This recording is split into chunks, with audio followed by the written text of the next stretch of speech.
Oke, hai pelajar-pelajar yang dikasihi sekalian, bertemu lagi dalam video bahagian kedua bab persamaan fungsi dan persamaan kuadratik dalam satu pemboleh bah. Bab satu tingkatan 4 ya. Oke, semalam saya keluarkan bahagian satu. So ini bahagian kedua. So, kita bincang balik. Ini saya dah bincang nota ini semalam. Tunjukkan. So hari ini kita bincang soalan dia. So kalau kita tengok soalan E ya. Diberi dua graf. Graf fungsi F, fungsi G pada paksi yang sama. Sekarang soalan minta kita nyatakan julat bagi nilai P ya. Nilai P. So kalau kita tengok contoh. Kita tengok contoh yang diberi ialah graf fungsi G X sama dengan 5X kuasa 2 kan. So ini graf dia, nampak. Okay. Lepas tu dia lukis satu graf yang lebih lebar dia punya ni. Ini kecil sikit lah, ini lebih lebar. Dia suruh nyatakan julat apa saja nilai yang boleh bagi P. So kita testing tengok. Kita tengok grafnya ialah 5x kuasa 2 tadi kan. So kita ada 5x kuasa 2. Okay, so kita ada graf ini. Okay, macam inilah graf dia. 5x kuasa 2, graf dia macam ini. So kita pergi graf berikutnya. Kita carilah, kita copy balik 5x kuasa 2 ini. Okay, 5x kuasa 2. So 5x kuasa 2. So dia bertindih, memang exactly sama lah. Okay, so kita nak check apakah nilai yang boleh di A itu. Nilai A depan ini yang menyebabkan dia akan lebih lebar dari ini. Kalau kita buat lebih besar dari 5, kita kita letakkan 6. Kita letak 6. Apa jadi? Lebih kecil kan? Kita tukar color, tak nampak. Ini kita tukar color. Setting. Color dia bagi warna merah. Nampak tak? Kalau 6. Tak nampak. Kalau masih tak jelas, kita tukar lagi lebih besar, contoh 10. Contoh 10. Tengok yang merah ni. Yang merah ni. Okay, saya tutup dulu yang merah ni. Kita cuba masukkan balik A kuasa 2, X kuasa 2. Okay, ini 1 lah maksudnya. Satu yang oranye ni 1. Nampak tak? Kalau dia 4, apa jadi? Dia akan lebih lebar dari 5. Nampak tak? Kalau dia 10 ataupun nombor dia lebih besar dari A, itu lebih besar daripada yang hijau ni, dia akan mengecil. Ini lebih besar. Sampai mana nilai P ini boleh? Yang lebih besar tu sampai mana? Kalau kita buat 1, apa jadi? 1 biasa kita tak payah tulis lah. 0.05 apa jadi? Lebih lebar. Hijau ini yang asal, yang hijau ni ni. Ini yang asal. Di sana dia lukis untuk kita yang lebih lebar. So yang lebih lebar boleh mula dari, kalau kita tengok 4.9 terus, dia akan lebar dari itu. Asal je kecil daripada 5, dia akan jadi lebar. Cuba kita tengok. Lebar sikit je. Nampak? Sikit je. Hampir bertindih lah. Sebab nombor tu tak beza banyak. Kalau kita turunkan sikit, 4. Dia akan jadi, tengok. Kita turun lagi 3. Kalau kita turun lagi 3, ni kita tutup kacau. 3. Nampak tak? Kalau kita turun lagi 0.1. Dia lebar sangat. Tapi dia tak boleh sifar. Kalau dia sifar, dia jadi bukan kuadratik. kurang dari sifar negatif tak boleh sebab dah bukan graf yang sama. Negatif, contohnya negatif 1, negatif X, negatif 2 lah contoh. Dia grafnya akan jadi, dia akan ke bawah. Bukanlah. So paling last dia sifar lah. Dia tak boleh sama dengan sifar. Asalkan bukan sifar, 0.09 pun boleh. Asalkan bukan sifar, nah makin besar lah. Okay, so nilai yang boleh untuk P dia dari sifar hingga 5. Tak boleh 5. That's why bila kita tulis, kita mesti tulis macam ni. P mesti kecil daripada 5, mesti besar daripada sifar. Kita baca dari P mesti lebih kecil daripada 5, mesti besar daripada sifar. Itulah julat nilai P. Dan P mesti positif. Tadi saya dah tunjukkan P tak boleh negatif. Kalau P negatif, graf ini jadi macam ini. So, dia bukan yang kita mau cari ini. Okay. So, itu soalan contoh. Saya bincang contoh. Kita tengok soalan 1. Okay. Bagi yang belum jawab, jangan tengok jawapannya. Stop dulu video ini. Kamu jawab dulu. Okay. Kalau kita tengok graf ini, bentuk graf ialah senyum. Kan? Maka P mesti lebih besar pada 0. Atau kita panggil positif. Graf mana? Graf GX ini lebih lebar daripada graf FX. Betul lah. Ini graf FX. Ini graf GX. Lebih lebar. Maka P harus lebih kecil daripada 8. Tadi saya dah bincang lah. Kalau P besar pada 8, graf itu tak akan lebih lebar. Kalau besar, dia akan jadi sini graf. Tak dapat pula. Dia akan lebih kecil lah. Okay. So, tapi P paling kecil dia boleh sifar. Kalau dia kurang dari sifar, dia negatif, dia jadi macam ni. Orang lain pula. Kita tak bincang yang ini. Jadi macam ini. Okay. Paling besar 8. Okay. Jelas? Tak perlu saya tunjuk lagi lah yang itu. Kalau mau tunjuk pun boleh juga. Tapi terlalu panjang lah video nanti. Okey, yang ini saya tunjuk. Okey, kita tengok. Kita ada graf negatif 7x kuasa 2 yang kecil. Yang lebar itu tak tahu apa P dia. Apa harus P dia. Okey, kita tengok padam dulu yang ini. Padam yang ini. Kita padam yang ini. Dia jangan buang kuasa 2. Kita negatif. Kita tengok balik Negatif 7x kuasa 2. Negatif 7. Okey, kita tengok dia ke bawah kan.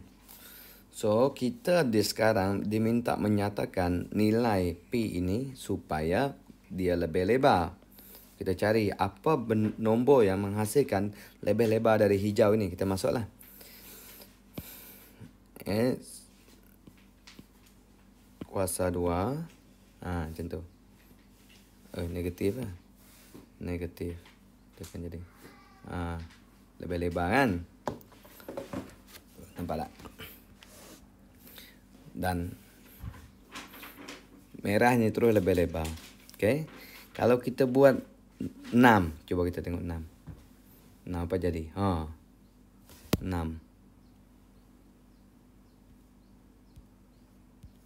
Kita tengok 5. Lebih besar. Kalau kita tengok negatif 8. Kalau kita tengok negatif 10 lebih jauh. Negatif 10 makin kecil. Nampak tak? Kalau kita makin kecil nombornya, negatif ke belakang kecil, negatif 20, tengok. Graf itu makin sempit. Tapi soalan minta graf makin lebar. So makin lebar maksudnya dia nombor dia macam ni. Ini sifar. Nombor kita tengok macam ni nombor. Ini sifar. Sekarang nombor kita negatif 7. So kita semak ke sini. Semak ke sini. Tapi tak boleh lebih pada sifar. Kita semak ke sini. Kalau sama dengan 7, dia exactly graf yang sama lah. Sama dengan negatif 7. Okay. Kalau dia sudah ke sini nilai P-nya, nanti grafnya bukan lagi sedih, dia akan jadi senyum. Okay. So, apakah julat nilai P? Kita cek tadi negatif 8, negatif 9, negatif 10, dia akan lebih kecil sini. Okay. Yang lebih besar hanyalah di sini. Mestilah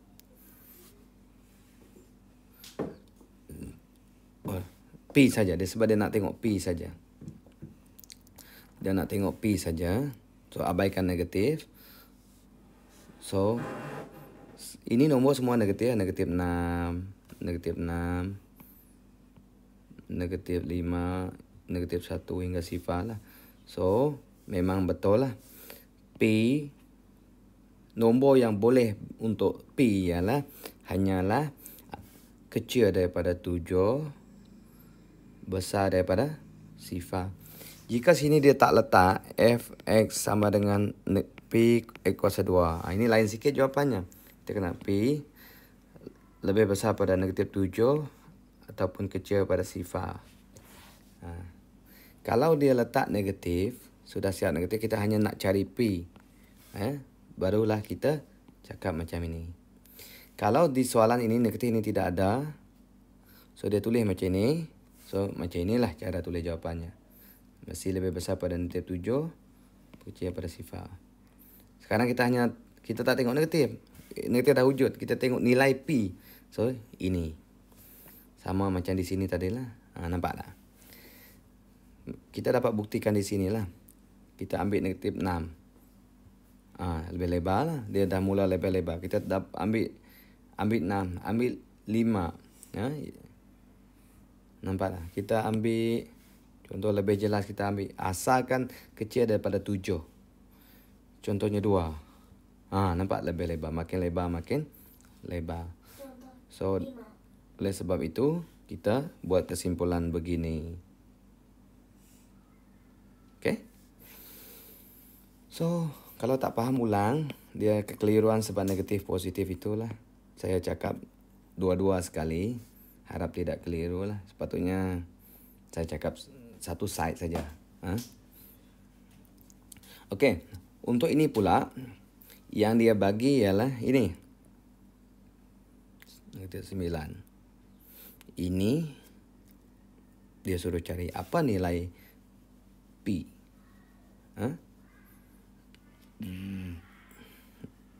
Graf ini sedih. Apa nilai P? So, P itu kalau nak ini kecil, ini kecil.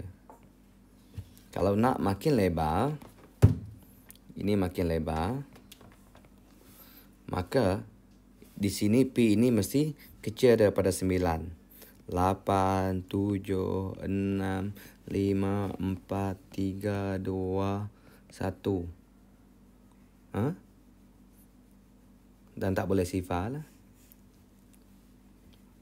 So, julat nilai P yang boleh. P mesti kecil pada 9 atau besar pada sifar. Kalau tak yakin, saya tunjuk lagi di sini lah. Kita tukar ini rumus. Dia negatif 9. Ayuh, saya dah buang X kuasa 2. Lupa. Tambah 1. Tambah 1. So, kita tukar ini juga. 9 X kuasa 2 tambah 1. So, dia bertindih sekarang kan? So, kita nak cari yang lebih lebar. So, kita ganti yang merah ni. Kalau kita ganti, tadi saya cadangkan ganti 8 kan? Betul lah lebar. Tapi tak nampak sebab dia dekat. Kita ganti yang lebih jauh sikit. Kita ganti 2. Nampak tak? Makin lebar. Asalkan kamu ganti nombor di sini kecil daripada 9. Tak boleh sifar. Menghampiri sifar boleh. Contohnya 0.01. Ini terlalu lebar pula kan. 0.9. Nampak tak lebar? Dia yang penting dia tak boleh. Kalau kita buat contoh 15. Dia lebih kecil. Okay? Itu maksud dia. julat nilai pi yang boleh supaya dia lebih lebar dari graf yang ini. So, inilah nilai-nilai yang menghasilkan graf yang lebih lebar.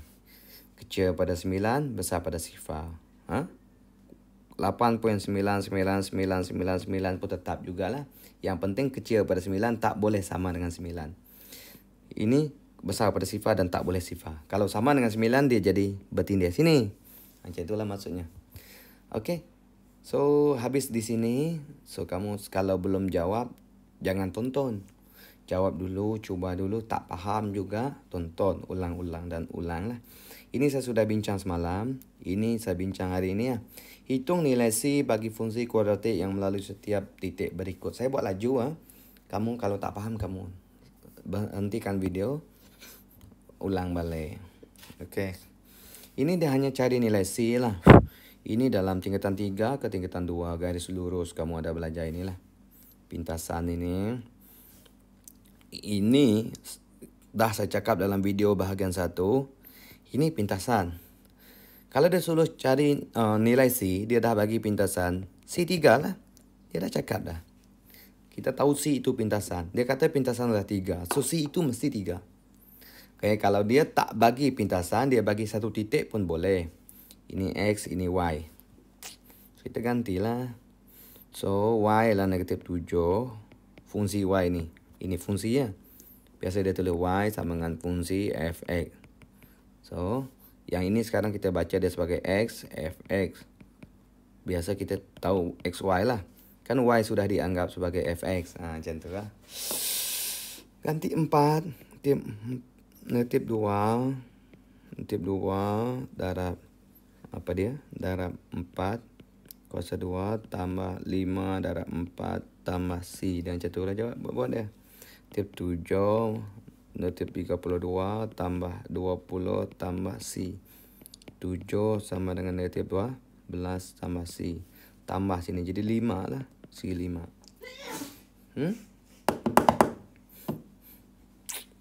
Ini senang. Ini yang C ni paling senang. Dia dah bagi dalam pintasan sebenarnya. Sebab titik ini hanya berada di paksi Y. Dan dia berada pada lengkung itu. Kalau dah bijak sikit, kamu dah boleh cakap dah C negatif 11. Kalau masih juga tak jelas, gantilah negatif 11 sama dengan itu. Ni dah ganti sifar-sifar. Tinggal C ya, apa lagi? Dah sifar dah. Kalau sifar, apa mau cakap? Sifar lah negatif 2 darab sifar kuasa 2 tambah 5 darab sifar tambah C. Ini dah tak payah kira dah. Sifar dah negatif 11 sama dengan C. Macam tu lah. Terang-terang sini soalan dah. Memang dah ini dah pintasan lah. Okey, next. Okey, selesaikan. Sampai sini. Kita bincang contoh dulu. Raja di bawah menunjukkan sebidang tanah berbentuk segi 4 tepat. Tulis satu fungsi bagi luas dalam luas simbolnya A lah. Area bahasa Inggeris. Area tanah itu. So, luas segi 4. Biasa kita dah ini panjang darab lebar lah. So, panjangnya ini, lebarnya ini. So, kita tulislah. Luas tu harusnya panjang darab lebar. Darab kembang-kembang kamu dapatlah ini. Okay? Luas. So, luas dalam sebutan X. So, kamu tulislah. Luas sama dengan, ataupun L bahasa Melayu, bahasa Inggeris L lah. X kuasa 2 tambah 19 X tambah 84. Dia macam tu. Okay. So, dia kata jika luas 500, tulis persamaan kuadratik dalam bentuk arm. So, jika luas 500, kita gantilah A ini dengan 500. That's why dia tulis begini. Pindahkan jadi tolak. 84 tolak 500 jadi tinggal negatif 46. Itu saja. Okay. Tukarkan dalam kuadratik. Cuba dulu ini. Bagi yang belum buat, kamu hentikan video, buat dulu, lepas siap baru play. Tuliskan satu fungsi luas. Ini bentuk ini saya rasa tak ada orang tak kenal lah. Ini bentuk segitiga. Segitiga lah, satu segi, dua tiga, tiga tepi, tiga bucu, segitiga lah. Okey, tulis segitiga luasnya ialah 1/2 sama juga Saya boleh cakap dia tinggi ke apa ke, panjang darab lebar. Yang penting ini darab ini lah. Okey. Darablah. A sama dengan 1/2 darab 14x tambah 26 darab 12x tolak 5. Kembangkan benda ini. 1/2 tulis lagi. Darab masuk pun boleh. Kalau kita darab masuk dengan first term itu pun boleh. Kalau tak mau tulis, darab dulu. Jadi 7x tambah 13 12x tolak 5 pun boleh. Darab semualah. Darab sini. Cikgu perlukah darab ke sini? Tidak, tak perlu. Kalau depan ini tak boleh, kamu boleh pilih ini. Salah satu pun boleh. Dia macam 3 darab 2 darab 4. Takkan kita nak darab 3 darab 2 lepas 3 darab 4. Bukanlah. 3 darab 2 dahulu pun boleh. Lepas tu 3 darab 4. Lepas tu darab 2 pun boleh. Macam tu lah. Benda ni sama je. Okey.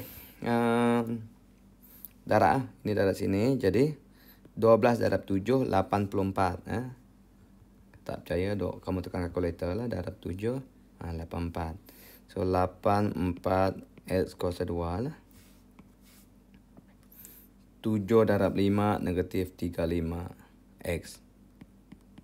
13 darab 12 tekan kalkulator kalau tak yakin. 13 darab 12 156 tambah 156 x tolak 13 darab 5 65. So pemudahkan jadi 84 x kuasa 2 156 tolak 35 156 tolak 35 121 tambah 121 x tolak 65. Jika luas cardboard itu ialah 1538, tulis satu persamaan kuadratik bentuk A. Dia kata luas pula B. Luasnya ialah 1538 sama dengan tambah 121 x tolak 65. Macam tu. Pindahkan. Boleh macam ni. Tolaklah 165 negatif 65. Kena buat macam ni lah. Tolak 1538. Jawapannya tip 1603. Macam tu. Boleh? Okey, so habis sudah ini. Saya nak bagikan bab ini kepada 3 bahagian lah. Ini bahagian kedua. So ini nak habis dah. So saya berhenti dalam video ini, saya berhenti di punca lah. Tandakan dan labelkan punca bagi setiap persamaan kuadratik. Punca. Punca suatu persamaan kuadratik dulu kamu diajar mencarinya dengan menggunakan kaedah faktor dan tingkatan 2 atau tingkatan 1. Pemfaktoran. Apa yang dimaksudkan dengan punca adalah di manakah, kalau dalam graf di manakah persamaan kuadratik itu, graf kuadratik itu meminta spaksi X. Itu dipanggil punca. So di sini kalau kita tengok graf ini dia tak bagilah persamaan kuadratik ini, tapi kita boleh detect sebenarnya apakah persamaannya. Kita nampak dia pintas spaksi X pada 2 dan 3. So maka inilah punca. So kalau nak detect, saya bincang sinilah. Kita dah tahu dah persamaan ini walaupun tak diberi. So ini X sama dengan 2, maka sebenarnya X tolak 2 kita katakan dia sifar. X sama dengan 3, maka X tolak 3 sama dengan sifar. So sebenarnya persamaan kuadratik ini ialah X tolak 2 X tolak 3 sama dengan sifar. So X kuasa 2 tolak 3 X tolak 2 X tambah 6 sama dengan sifar. So persamaan ini sebenarnya boleh ditulis sebagai, kalau AFX sama, iaitu X kuasa 2 tolak 5 X tambah 6. Ini adalah persamaan asalnya. Ini memiliki punca 2 dan 3. Dalam arti kata lain, punca adalah nilai X yang menyebabkan persamaan ini menjadi sifar. That's why kalau kita selesaikan, kita equalkan dengan 0. Betul lah pintasan X. Pintasan X dia, kita cari Y apabila Y 0. Pintasan X di sini. Kalau kita tulis koordinat ini pun kita tulis 3 sifar. Ini pun 2 sifar. Macam tu. So, puncanya 2, 3. Punca bagi persamaan kuadratik ini ialah 1/2 dan negatif 2. X sama dengan negatif 2. X sama dengan 1/2 ataupun 0.5. Ini pintasan Y dia. Kalau dalam lukisan ini C ya.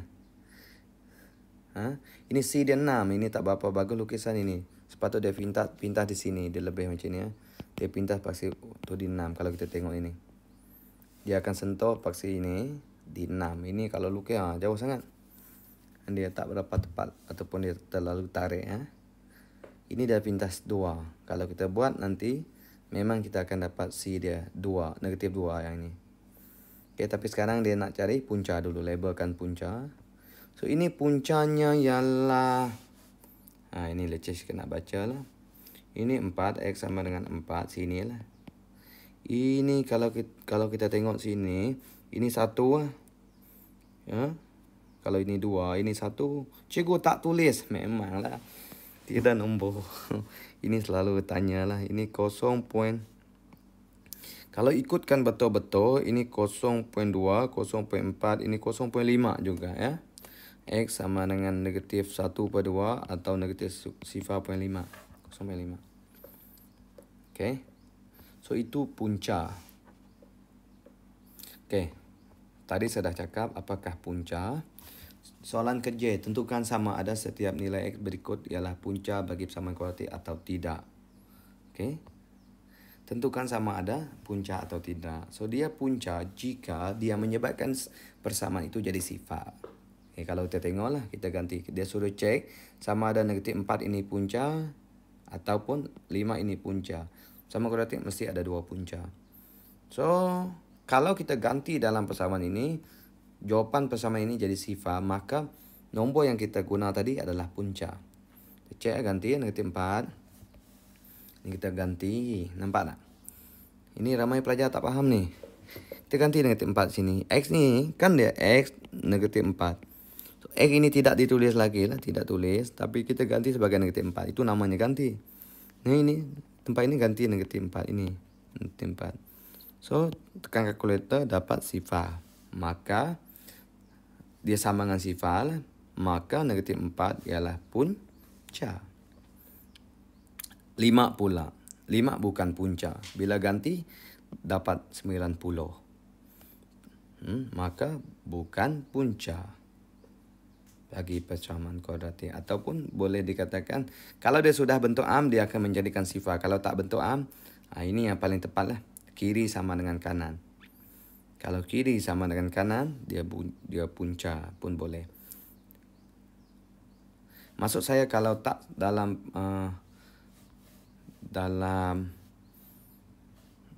bentuk am, ini mungkin ditulis macam ini. Kita boleh cek kiri kanan. X kuasa 2. Saya pakai besar sikit.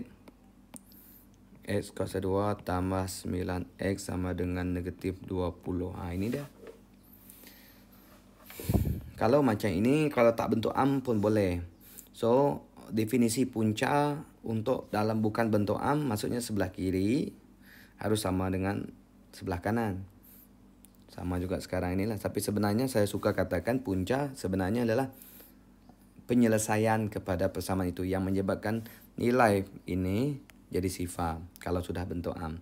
Sebab bentuk am mesti sifar sebelah kanan atau sebelah kiri. Sebelah kanan atau kiri. Yang penting ada sifar. Okay? So kalau begini nanti jawapan ini mestilah negatif 20 sama dengan negatif 20.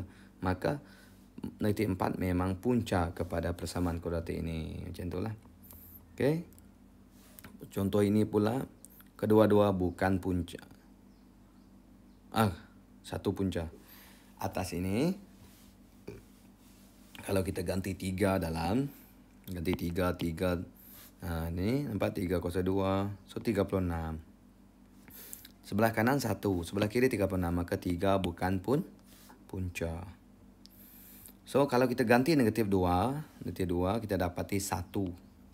So sama dengan sebelah kiri. Kiri sama dengan. Kita ganti negatif 2 sini.